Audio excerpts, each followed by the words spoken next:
এখন যে অঙ্কটা করতেছি এটা একটা উৎপাদক অঙ্ক। এখানে বলা আছে এক্স স্কোয়ার মাইনাস টু এ এক্স প্লাস বি ইন্টু এ মাইনাস বি। এখানে উৎপাদক করতে হলে এখানে এ প্লাস বি এবং এ মাইনাস বি আমি যদি এদের একটা আলাদা মান ধরে নিই, ধরি এ প্লাস বি ইকুয়াল এম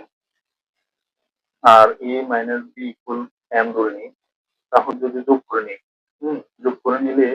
তাহলে এখানে প্লাস এবং মাইনাস কাটা যায়, টু এ সমান সমান এম প্লাস এম দাঁড়ালো। আর এখন প্রশ্নটা লিখি প্রদত্ত রাশি এক্স স্কোয়ার মাইনাস টু এ এক্স প্লাস এ প্লাস বি ইন্টু এ মাইনাস বি। তাহলে এখন এই মানের আলোকে যদি আমরা বসাই যে এক্স স্কোয়ার মাইনাস টু এর পরিবর্তে লিখতেছি যে এম প্লাস এন, আর এই এক্সটা বসালাম প্লাস এ প্লাস বির পরিবর্তে লিখলাম এম, এ মাইনাস বির পরিবর্তে লিখলাম এম সমান সমান সমান সমান লিখলাম যে এক্স স্কোয়ার মাইনাস এম এর সাথে এক্স গুণ করলে এম এক্স, এখানে একটা মাইনাস আছে, এটা প্লাস, প্লাস মাইনাসে মাইনাস, আর এন এর সাথে এক্স গুণ করলে এন এক্স প্লাস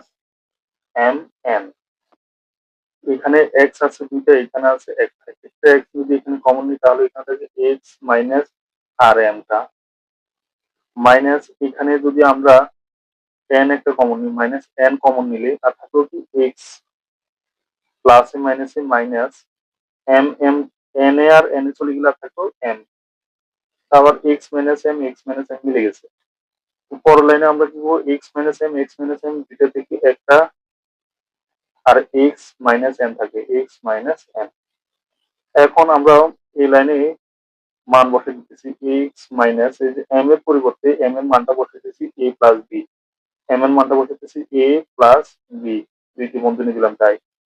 এখানে এক্স মাইনাস এন এর পরিবর্তে লিখতেছি এ মাইনাস বি,